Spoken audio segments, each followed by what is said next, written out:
हे गाय श्री स्वामी समर्थ. सो रोजप्रमाणे माझी आहे ना मॉर्निंग आफ्रेशनी सुरू झाली होती. त्यानंतर दुपारपर्यंत तुम्ही घरी नव्हतेच. घरी आल्यावरती झोपले होते. मग उठल्यानंतर झाडून वगैरे घेतलं. ते झाल्यानंतर आहे ना मग मला अचानकच काहीतरी सुचलं होतं, म्हणजे ड्रॉइंग वगैरे करायचं. तर मग मी तेच करत बसले होते, काहीतरी आर्ट. त्यानंतर आज स्पेशल मला फ्राईड राईस बनवायचा होता. सो त्याची तयारी करायला घेतली. कांदा वगैरे सगळं कापायचं होतं. तेवढ्यात मला ना इतकी कडू यायला लागली आणि माझे दरवाजा वगैरे सगळं उघडं केलं. त्याच्यानंतर मग आहे ना सगळं कट वगैरे करून घेतलं. मग जर्मनच्या पातेल्यामध्ये मस्तपैकी सगळं फ्राय वगैरे करायला घेतलं. आणि इथं माझं मस्त नाचत नाचत स्वयंपाक चालू होता. हे तर माझं नेहमीचंच आहे. आणि त्याच्यानंतर मग चालू होतं इथं माझं फ्राय वगैरे केलं. तेवढ्यात माझी बहीण तिथं आली. आणि माझी बहीण इथं आहे ना पूर्णपणे नाटक करते मला मदत करण्याचं. आणि असं नाही, पण थोडीशी तिने मला हेल्प केली आहे नंतर सगळं मिक्स वगैरे करायला.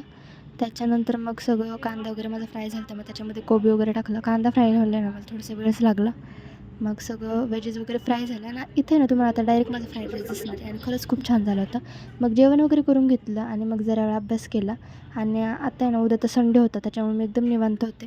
मग नंतर मस्तपैकी हास्यजत्रा बघत बसले होते. आणि असा होता माझा आजचा दिवस. थँक्यू. Bye bye.